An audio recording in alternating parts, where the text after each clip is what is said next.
Welcome to Straight Talk on Retirement, your no-hype source for financial advice and making informed choices about your retirement planning. Get on the phone to talk today at 969-KTRS.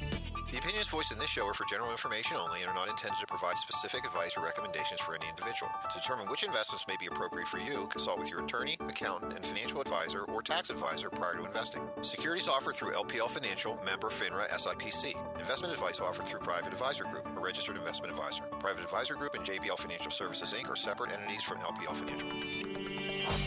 Now, here are your retirement coaches, Jeff and Aaron Lapidus. Well, hello, St. Louis, and welcome to Straight Talk on Retirement.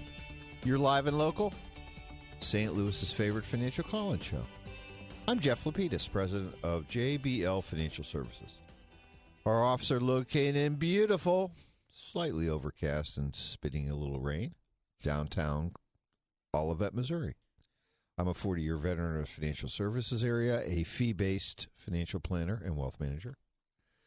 And I'm joined this week and every single week, fortunately, by my very favorite, oldest prodigal daughter, Erin, who also is a fee-based financial planner and wealth manager. We help our clients make smart choices about their money. The way we do that is by designing a game plan, a written step-by-step strategy, a real game plan that has several goals in mind. First is to preserve, protect, and prudently grow the assets our clients have taken their entire lifetimes to accumulate. Second is to deliver a reliable stream of income, one that they can count on, so they can do all the things they'd like to do during retirement. And third is cost-effectively addressing their healthcare needs, like helping individuals enroll in Medicare and choosing the right plan to supplement their medical coverage. And then when they're done enjoying their assets during their lifetime, we show them how to pass them on to the people they love, whether it's their spouses or children, grandchildren, churches, or charities, whoever it might be, with Uncle Sam or the tax courts taking a big bite out of their money. And as their wealth managers, Aaron and I watch their money every single day to make sure they're staying on track. And that's why they call us retirement coaches. Good morning, babe. Good early morn. Yeah, next week, back to our normal time. 10 a.m. Woohoo! Sun will be shining. Yes, it's shining now. Well, you know, today. Interesting day. A little Saturday. A little gloomy, a little rainy. Mm-hmm. It really kind of describes what happened in the markets last month, right? It was not the most fun of months, especially last week. Not the most fun of weeks. Worst week since March of last year. Oh. But we know that the markets can't go up forever. Need to take a breather every once in a while.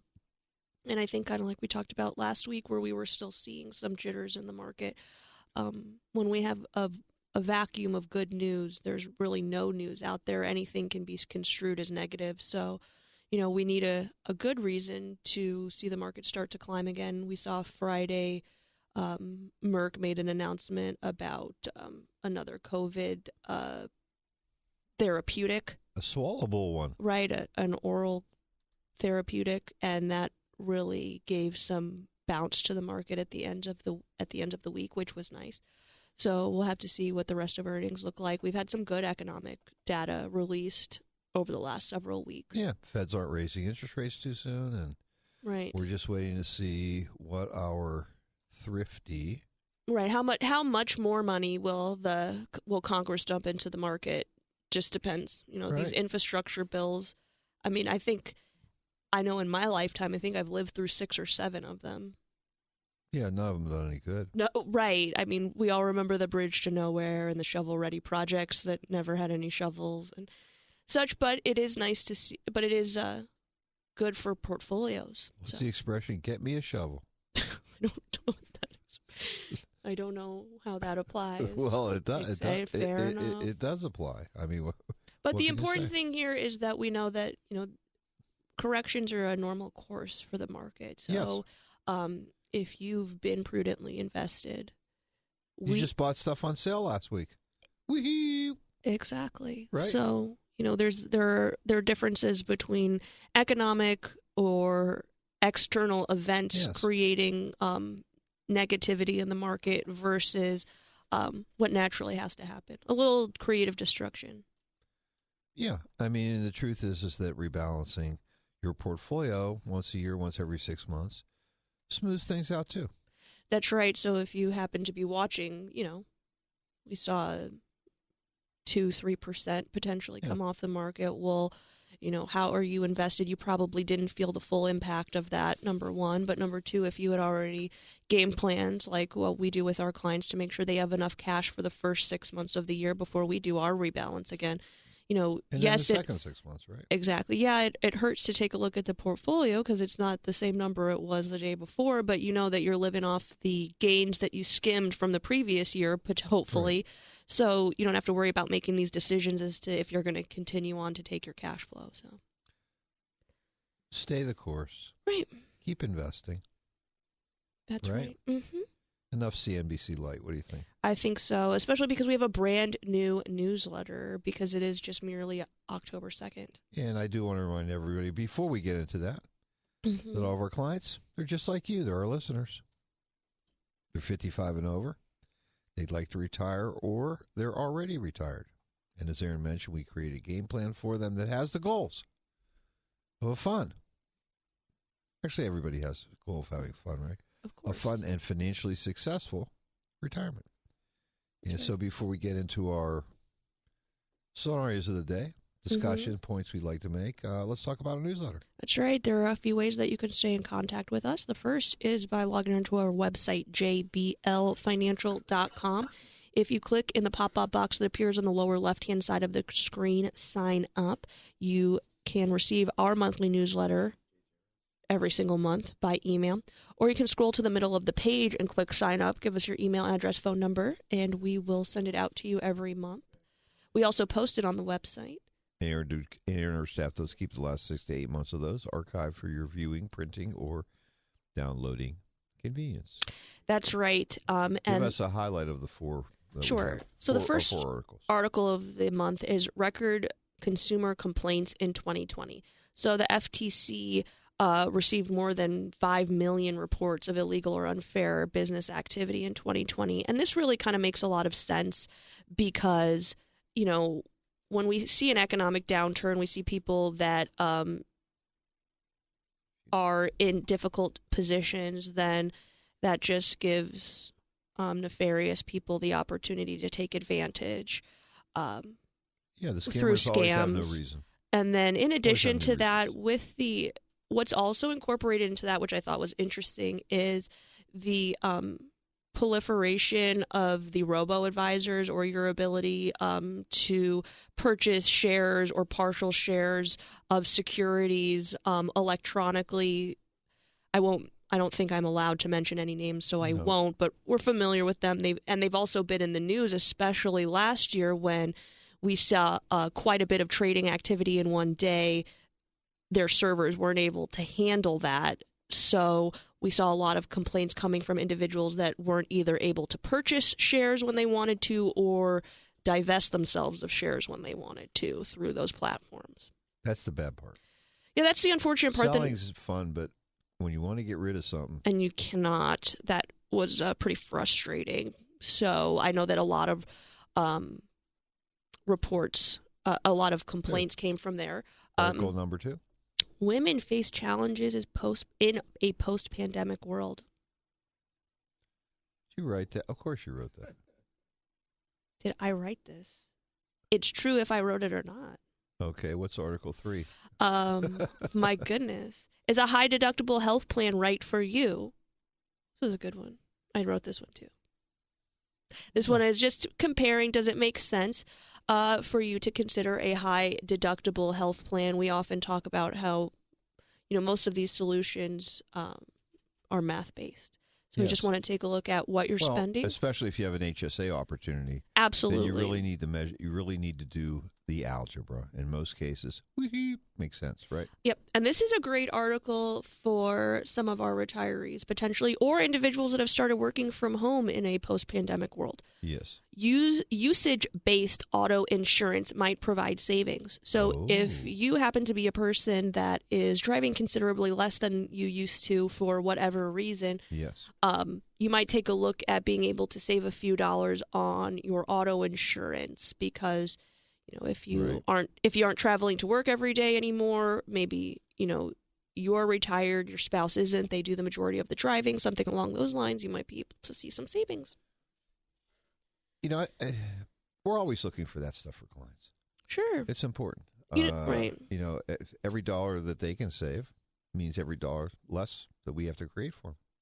That's very true. And I also think a lot of it is psychological because really at the end of the day, what's a couple dollars here or there? Everybody talking about being able to retire. You shouldn't buy your Starbucks every day. But really, like these life's little pleasures, is it really that big of a deal? But I think, being able to decrease your bills, being able to put that money towards other, even if it's potentially just shifting some expenses and saying, hey, I've got $50 extra to take the grandkids out for something. And, that's nicer. And we're looking at these kinds of things also. I mean, it wouldn't surprise me if, we obviously have a new health insurance expert on our staff. Mm-hmm.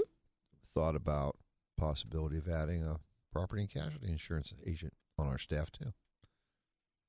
That could be a nice additional service to provide because we know, in retirement there are definitely some additional coverages you might want to consider to protect your assets. And it's good to have somebody that's watching over more than one thing for you. Yep. Which is great. Well, again, we call it the Coach's Corner. Easy to access. Just go to our website, jblfinancial.com. Bottom left-hand corner, floating icon. You know what to do. That's right. The other part of our website, which we know, is high usage. Contact us. There you go. Upper right-hand corner. Folks are asking us questions. They're contacting us for coaching sessions, which we love. We do love coaching sessions. And we're busy, too. We're busy. It's fun. You know what? We're not too busy for you. We're not too busy. But the truth is, we're busy, and we just love it. And I think it's been really great because now with our expanded capabilities, being able to visit with people in person, by Zoom, or over the phone, it's really expanded the number of people that have been able to fit us into their schedule. And we're getting kudos. Big private parking lot, big spaces, great coffee, beautiful convenient new digs. Convenient location. It's not, not highly trafficked. Right. We're 2 blocks west of 170 and Olive on Olive Street. We're directly on Olive. So easy to get to. So we'd love to see you for a coaching session, whether it's regarding your Medicare or your finances or both. Which we've really buried the lead here. I mean, we're in day 2 of being able to discuss the new plans for open enrollment in 2022. And open enrollment starts on October 15th. So October 15th is the first day that you're able to submit an application to change your policy to be effective January 1st. However, the muzzle's been removed from all of the agents around, and now we're able to discuss plan specifics with everyone, what has changed over the last year, some of the new enhanced benefits available by insurance companies that have been in the market for a while. And frankly, this is really one reason that if you're considering you're becoming eligible for coverage, you want to use an agent. You don't want to go direct to the company. Having somebody that can compare the plans, and most importantly, when we have the renewal of these plans, is this the right plan for me?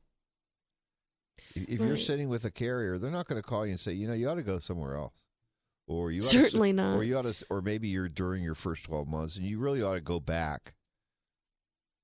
They're not going. They're only going to offer you. They don't do that stuff. They're only going to offer you what they have available. It's a commodity for them. Sure. And so, I mean, most people are in the situation where they used a major carrier for their group health insurance, so your employer provided you with a health insurance policy, and when you retire, you think to yourself, well, let's just give them a call. Or they see that you've gone on to COBRA and they see your age, so they see that you're eligible to take COBRA and they see your age, so you get a phone call from the insurance company that says, hey, we see that you are X years old, and it's time for you to enroll in Medicare. Let us help you choose your policy. Well, you're only going to be able to see that carrier's policies versus if you work with an independent agent, you'll be able to see everything. Hopefully, if you're working with an agent that represents all of the carriers in Missouri and Illinois, like we do, you'll be able to discuss not only what the best way to access your Medicare is. So, is it Medicare Advantage or is it traditional Medicare? But then you'll also be able to determine what the best company is for you. So you'll be able to have more than one level of expertise assisting you in terms of choosing that coverage. Yes, and Medicare is healthcare is so important in retirement. Understanding that you're not going to go broke. Certainly not. That is a number one concern of retirees in retirement. Right. Is health insurance expenses. But what we can say pretty unequivocally is that Medicare does not generate these expenses for you. The time where you're going to see the largest expenses on the healthcare side of things in retirement is really going to be if you need long-term care. Yeah. And that's a conversation that you can have year-round. You do not need to wait for Medicare for that. But if you're on Medicare, then the majority of your expenses are going to be met either by premium if you are on a traditional policy or by a maximum out of pocket that usually ranges, if you're in Missouri or Illinois, less than $5,000 a year. So, some of the PPO style plans have $4,500 maximum out of pockets, but some of the HMO style Medicare Advantage plans have $2,900 out of pocket maximums, which means that's the most that you can spend in 1 year on those policies. So unlikely that that's going to be the major medical expense that could risk part of your retirement savings. The real expenses come when someone becomes chronically ill because Medicare doesn't provide for that after the first 90 days. There you go. And I know we're going to be speaking about many other healthcare subjects, as we like to do always during our show, because that's what we do. That's right. Very different. And here to answer your questions if you have any. We certainly do, and that's why our phone lines are open. We're not on tape today. Certainly not. 314-931-5877, star 5877 from your cell phones, or 84126 from the text line. First topic today, Joe and Sandy. These folks came to visit with us. They've really been longtime clients, almost, I want to say 15 years. Wow, which is so great. One of your firsts. Yeah, one of my very early retirement planning clients. Actually met them at a meeting at Oasis. Not even through the radio. And they still like to hit the circuit, because a couple of years ago at the Botanical Gardens, which I love, Aetna was having a broker meeting there. Not a broker meeting, I'm sorry, a member meeting, and they invited me out there. And I ran into these two hanging out at the member meeting. And we love when clients do that. And obviously, all of our clients are listeners. They are. Sure. So, and these folks have obviously been loyal listeners as well. And when you listen to a lot of shows, you pick up a lot of information. Got a lot of questions. Two big ones were. Well, first, we should probably say a little bit more. Joe and Sandy are both 74. Yes. And they never had children, so... They're rich. Well, now, may not be rich. They're rich. They're rich. Money-wise, that is. And they're very sweet, kind people, so I think they're rich in all the other ways that you can be. No question. Well.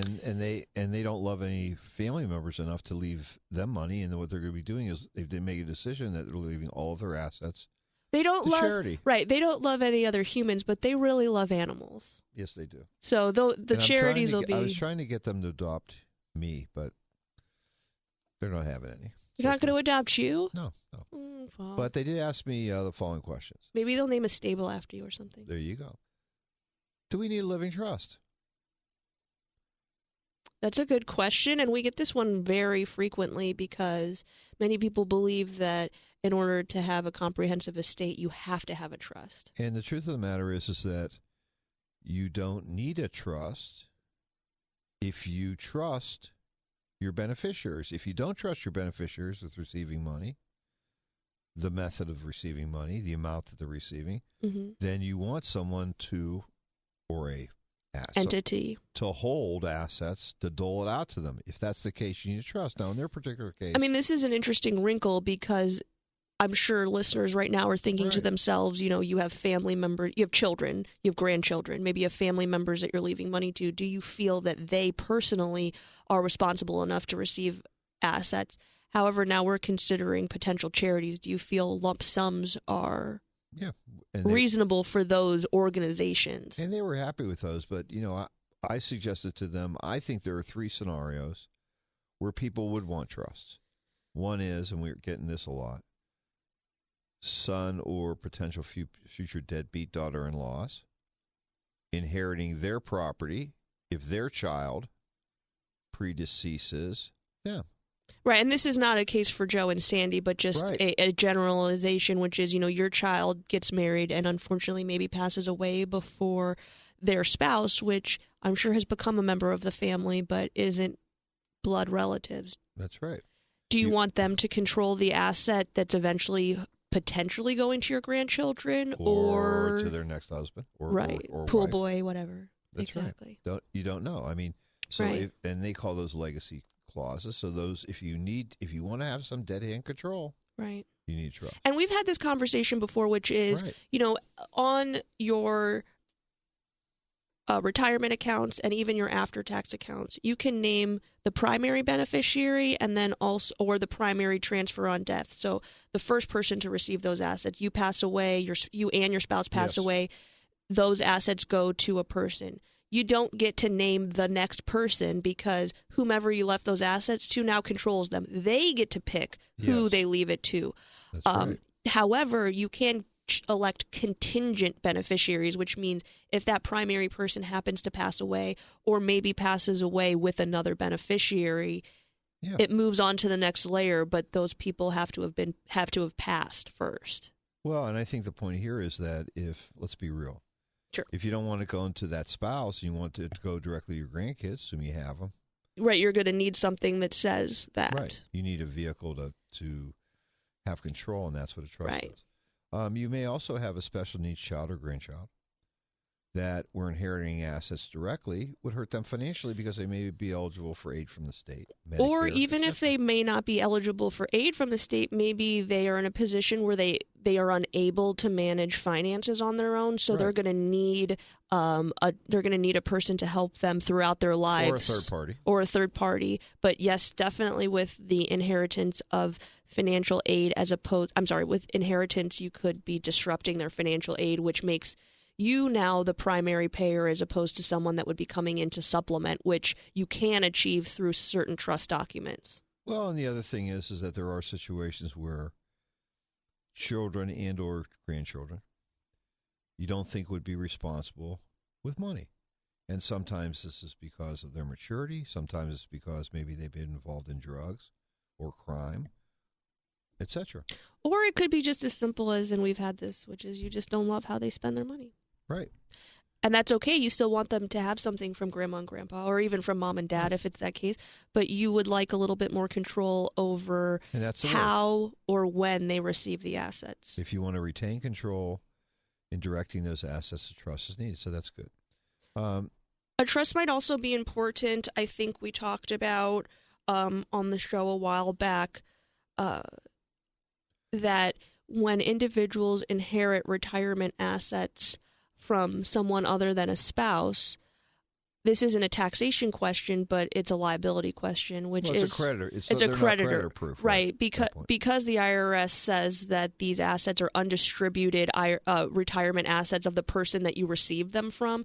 They don't have the same level of creditor protection that your retirement assets have, or the individual that their own retirement assets. So if you're potentially passing on large sums of money, you may consider using a trust to continue to protect those assets from creditors. Right. So again, I think we've given 4 reasons why you would need a trust. Now, in this particular case, our clients didn't fit any of those criteria. They didn't want assets to be held. They wanted to be directly distributed. They trusted the people that were getting the money, which is great. And so that means we could achieve all of their goals for the dissolution of their estate through beneficiary designations. Now, of course, they needed a living will, which included medical directives and durable power of attorney, but don't need trust because Your will, they trust the charities, right? And also there is a portion of your will where you could, if you happen to be a person that has collectibles, maybe you have specific people that you are donating jewelry to or family heirlooms. There's a portion of your will that will allow you to enumerate that, so you don't even necessarily need a trust to achieve that either, unless people are going to write their names on the back of items before you pass away. Sounds good. Been there, did that. So that was question 1. Question 2 was my favorite, of course. Should we do a Roth conversion? For what? They're going to pass their assets on to charity. Yeah, exactly. This one was a no way, Jose. Currently, they're sending 100% of the requirement of distributions to charity, which is kind of nice. That's saving them taxes. Sure.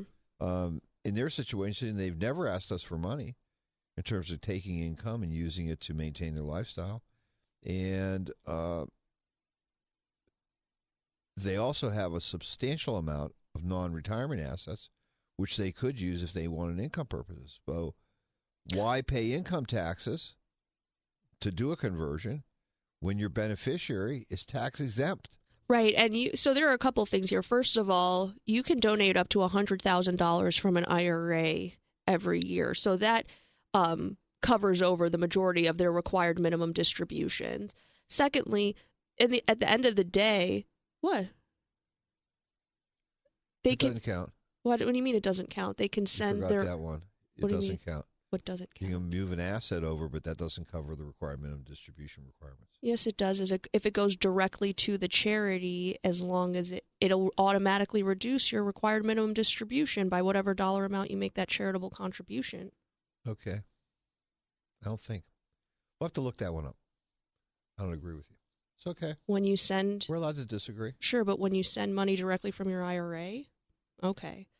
But then secondly, you're effectively going to end up giving the charity less money if you're doing a Roth conversion during your lifetime and then donating the money which they are tax exempt from. Yeah, for them it actually makes no sense. I mean, they don't want the money, and charity's getting the money, so it's all good. Again, converting for a Roth would, as you said, honey, make sense if in fact they had living beneficiaries they wanted to pass this money on to income tax free. But in their case, no, Nanette, that's not them. So I guess at the end of the day, getting information from the shows is good, but you have to figure out whether it really makes sense for you. Talk to your advisor, right? And we're glad our clients did on that one. Our phone lines are open. We'd love to hear from you.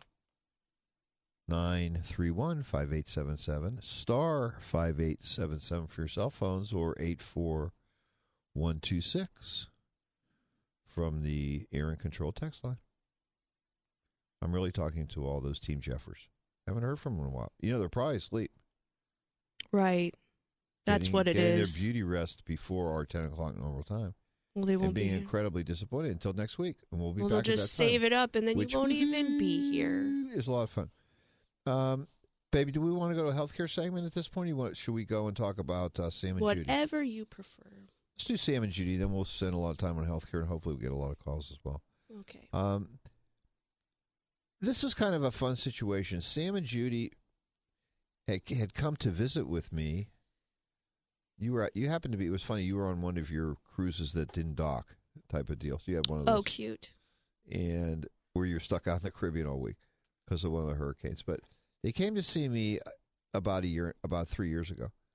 And Sam was getting ready to sell. He owned a portion of a business, and he was 58 at the time.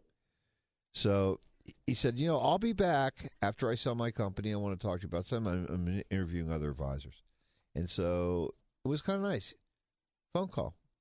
We were going to call him Lazarus, because it's sort of rise from the dead, came back. And he called and said, Jeff, I'm ready to talk to him. I'm like, great.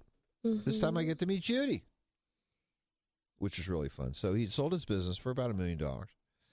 And he's 62 years old. Judy's 60.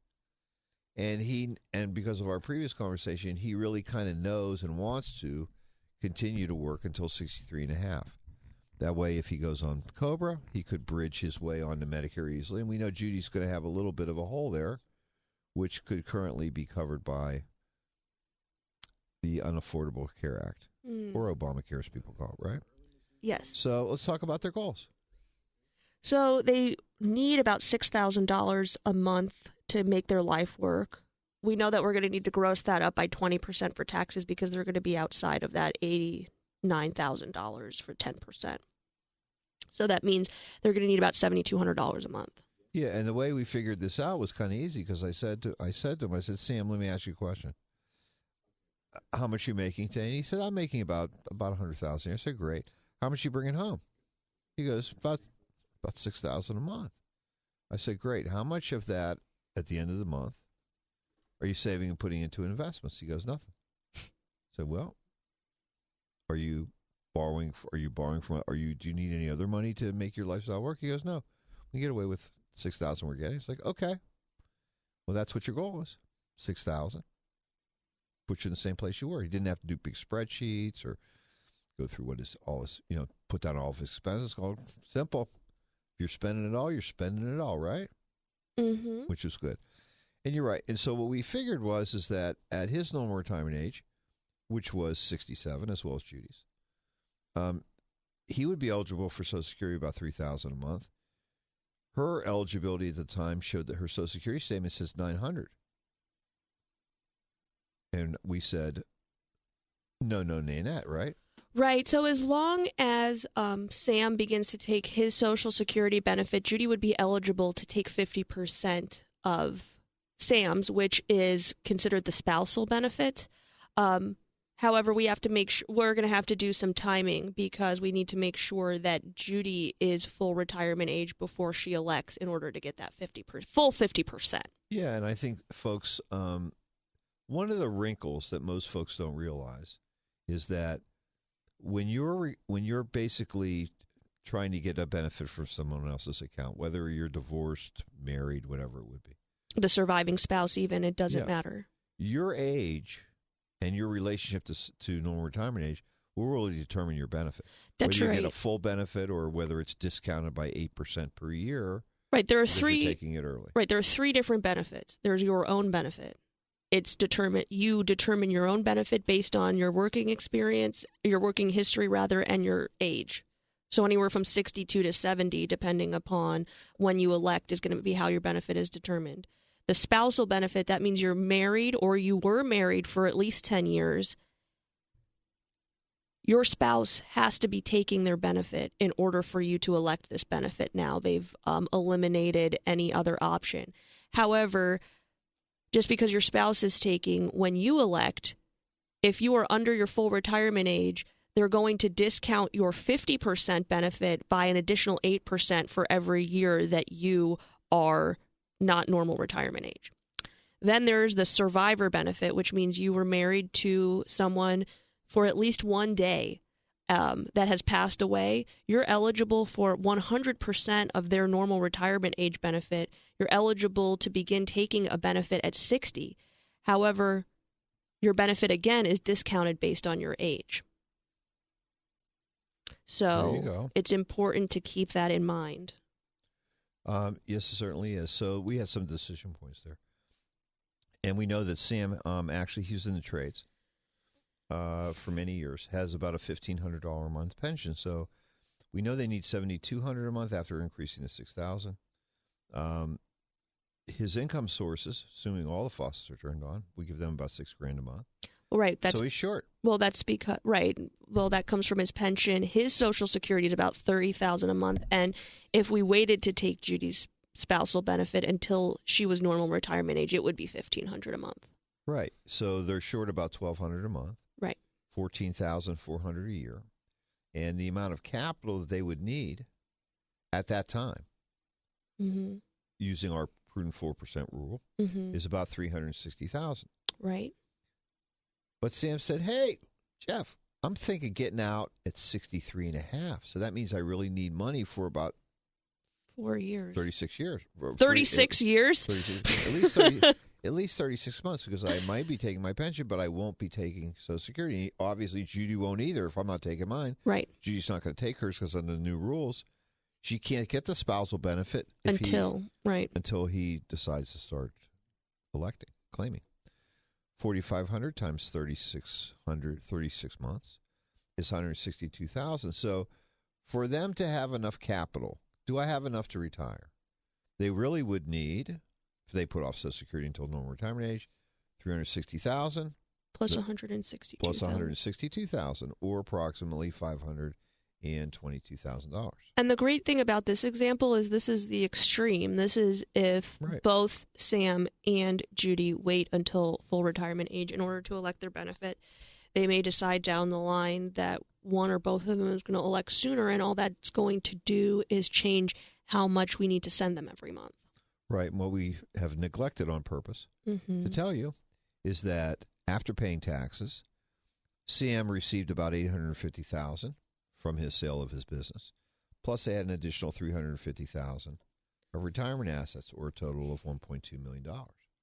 So they had all the options available to them. So for us to create that income stream for them, if they waited and did all their things at normal retirement age, was approximately like 1.3% or 5% or something like that of their assets, well below the 4%, $14,000 for $1.2 million.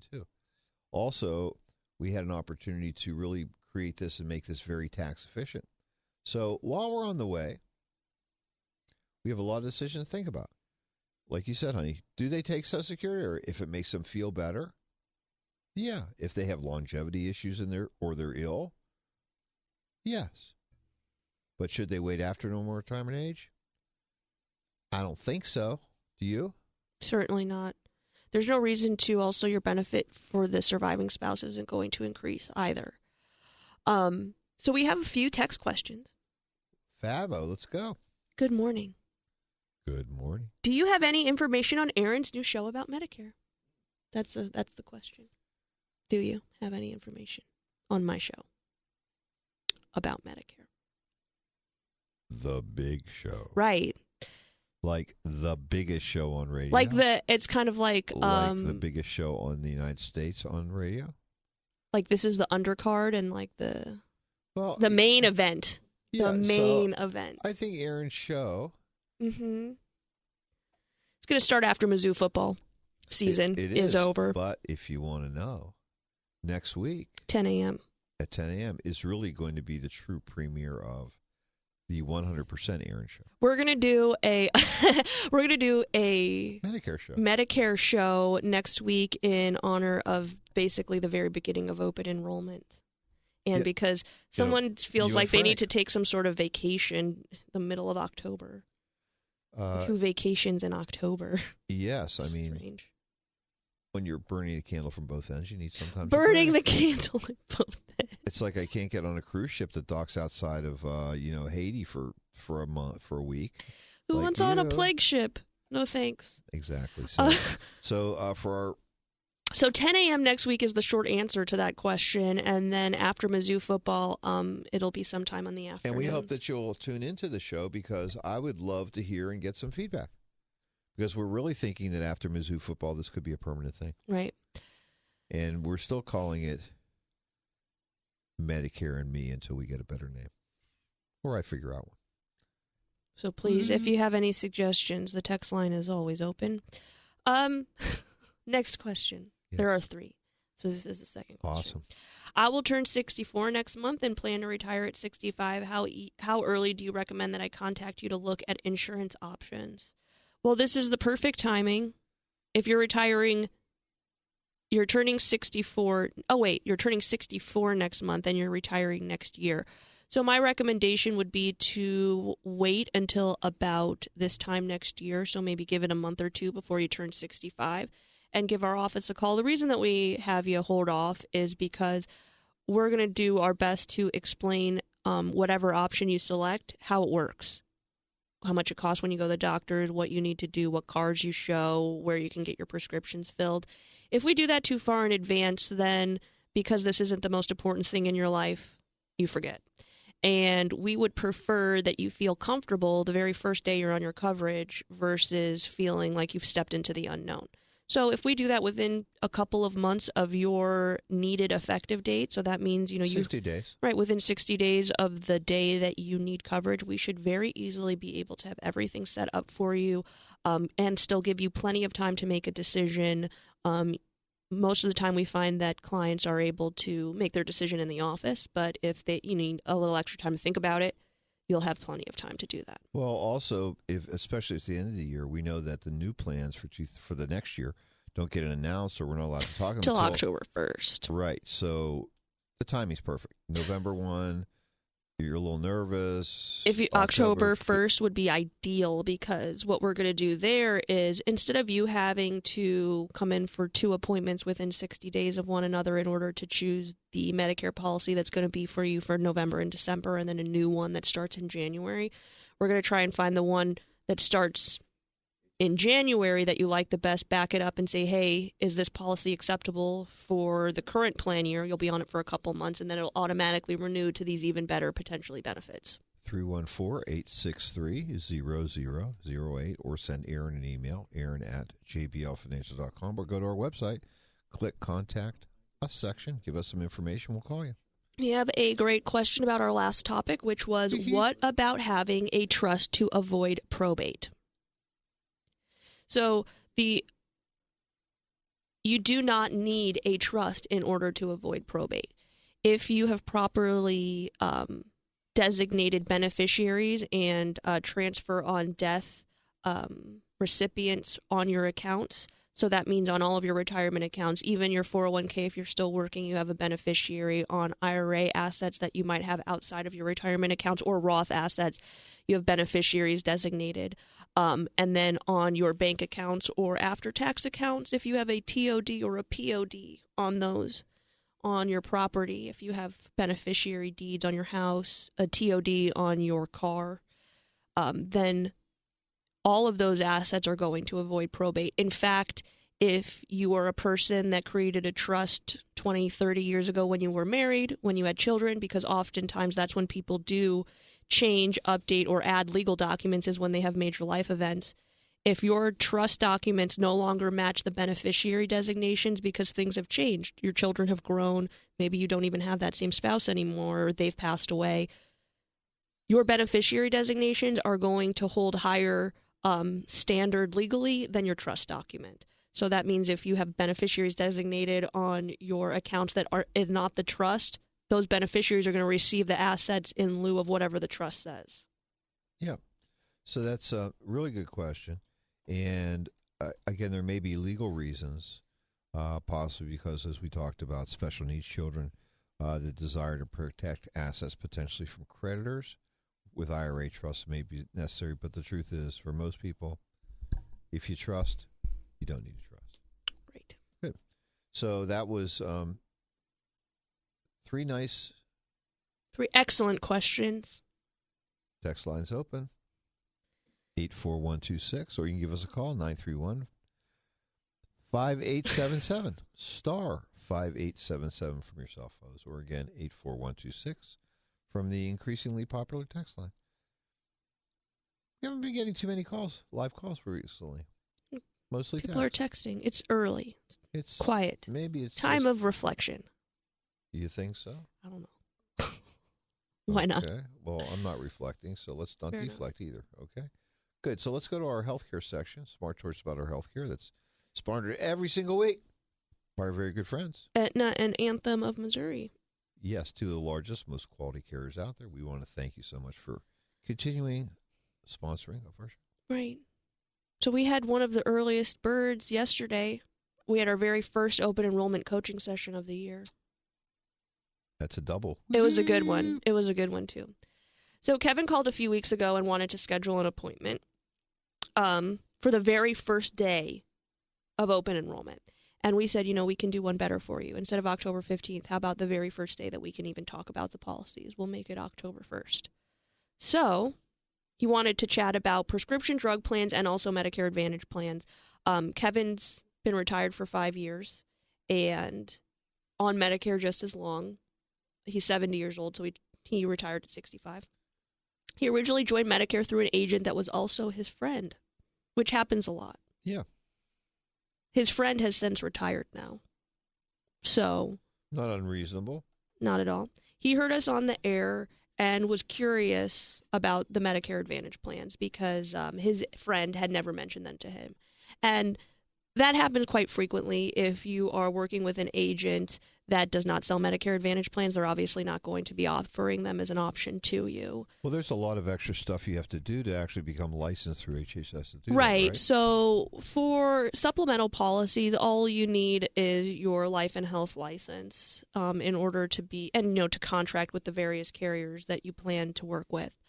But for Medicare Advantage, it does require additional training and certification through CMS, which is the Center for Medicare Services. They'd like to make sure that on an annual basis, agents that are selling Medicare Advantage policies understand the rules and also understand the benefits that are available to enrollees. So they make us take trainings every year. With the supplemental policies, those are federally standardized. They haven't changed substantially without legislation since the Roosevelt administration. So they feel relatively confident that you would be able to sell those without additional training. So Kevin provided us with his medical questionnaire. We just asked for his current coverage, what he was paying, his current physicians, and his current prescriptions. Wow, indeed. So what we found out was... But that's how it always works, right? That's how it works. He gave that to us 24 hours in advance. And what we found was that he was paying $200 a month for his supplemental policy and $25 a month for his prescription drug plan, which means he was paying $2,700 a year in premium. So we asked Kevin a few questions. How often are you seeing the physician?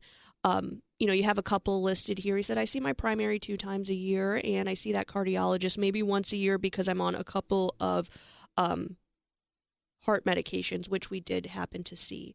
All of those meds were generic. So what we did was we said, let's do a quick comparison for you, not only of an alternative prescription drug plan, which would be potentially less expensive for you, but let's take a look at what Medicare Advantage might look like. Because Kevin was able to provide us with his physicians in advance, we were able to make sure that all of his doctors fit into the network for him. The really cool thing was that Kevin had a lot of options available to him that would save him on monthly premium and that would not create any additional financial hardship if something serious were to happen. For example, 2 of the Medicare Advantage plans that fit all of his physicians had maximum out-of-pockets of less than $3,000 a year. So what that means is, even in the worst-case scenario, if Kevin needed significant medical care or he just needed a lot of treatment, for example, he needed maybe a knee replacement and therapy took longer than they anticipated, so he ended up spending, he ended up hitting his maximum out-of-pocket. In the worst-case scenario, Kevin would spend $200 to $300 more on a Medicare Advantage plan than on his supplement, and that's only if he hits his maximum out-of-pocket. The other piece that we talked about after he felt comfortable with the benefits were the extra benefits available to him that most people don't think of as medical, but do have cost out-of-pocket for them. Eye care, dental, vision, also extra money for over-the-counter expenses, in addition to silver sneakers. So if we add all those benefits up, dental could run, the dental benefit available is anywhere between $1,500 and $2,000 a year. So if we take the lower amount, $1,500, and Kevin gets a couple of cleanings a year, we add in the $300 that most companies are going to offer for your eye care, meaning get an eye exam covered at no extra charge plus money towards glasses or contacts. If we say that a gym membership runs about $300 a year, and we asked Kevin if he needed any hearing aids. Medicare itself does not cover the devices. They'll cover the visits to the audiologist, but because they don't cover the devices, which are the more expensive thing, we wanted to see if that was a benefit that Kevin might take advantage of. Fortunately, he did not need that at this point, so we didn't want to juke the stats for him and say, this is a benefit you'll be taking. However, most Medicare Advantage plans are offering pretty substantial benefits towards hearing aids. Aetna, even in this current year, was offering $2,500 to help you cover those expenses. So, like I said, if we take the $1,500 of dental, the $300 for vision, the $300 for your gym membership, and many companies are also offering an over-the-counter benefit, which means, you can you can select items out of a catalog up to $25 to $35 in value every month, and the insurance company will send it to you at no extra charge. That's another $300. So if we add this all together, we're looking at $2,400 of extra benefits available to Kevin.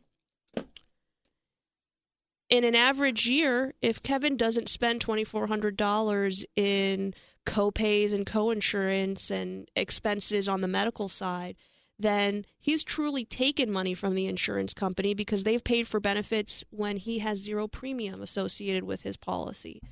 So even in a year where potentially Kevin hits his maximum out of pocket, you might say that he really only spent $600 if he maximizes all of those other benefits. Kevin's in heaven. Well, if he decides to switch to Medicare Advantage, and the great thing here is for most people, there is no risk for you to try Medicare Advantage out. If you've never been on a Medicare Advantage plan in the past, so that means you either you elected Medicare as and took the supplement and a prescription drug plan, or you have yet to enroll in Medicare, you get what's called a 1-year free look, which means you get to try the policy out for up to 1 full year and decide if you like it. If you don't like it, you can return to traditional Medicare with a supplement, or you can take traditional Medicare with a supplement, meaning you started out in Medicare Advantage and determined that you were not a fan. So that means that you really don't have much to lose in terms of trying it out. What you really have is just a lot of opportunity to potentially reduce your overall medical expenses. Well, that's that's good, honey. We have a text question. Awesome. Recommend actions Medicare supplement for MS patients that doesn't break the bank.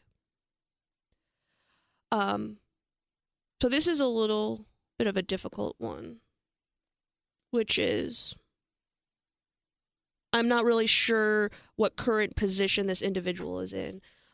If they have yet to elect Medicare, for MS patients, it might make sense for a supplement. The nice thing is your health history, as long as you're enrolling in a proper time, meaning you're turning 65, you're using your initial election period, you've worked past 65, but you're leaving your employer plan, so you're using a special election, or potentially you qualified for disability, you're on it for 2 years, and now you have the opportunity to join Medicare.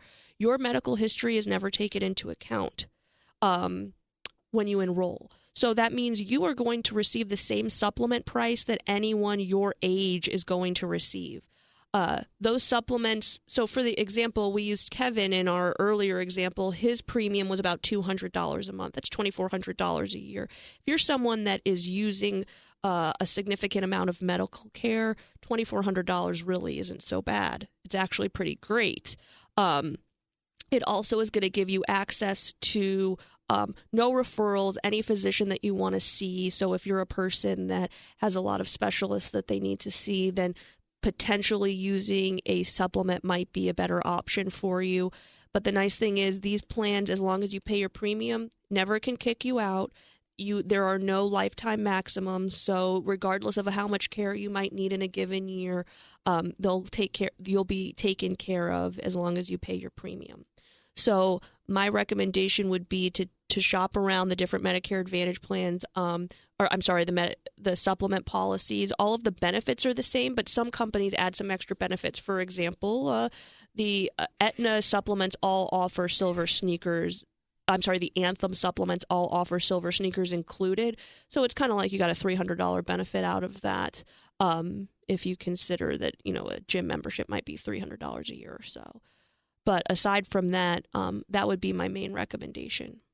Well, that's great. And I know that the next, I guess it's 60 days, we'll be making a lot of recommendations to folks that are trying to come up with making the best choice about their health care. That's right. And what do you need to do? Give us a call, 314-863-0008. Or send us an email, aaron@jblfinancial.com, or go to our website, jblfinancial.com, and click on the Contact Us section. See you next week. The opinions voiced in this show are for general information only and are not intended to provide specific advice or recommendations for any individual. To determine which investments may be appropriate for you, consult with your attorney, accountant, and financial advisor or tax advisor prior to investing. Securities offered through LPL Financial, member FINRA SIPC. Investment advice offered through Private Advisor Group, a registered investment advisor. Private Advisor Group and JBL Financial Services, Inc. are separate entities from LPL Financial.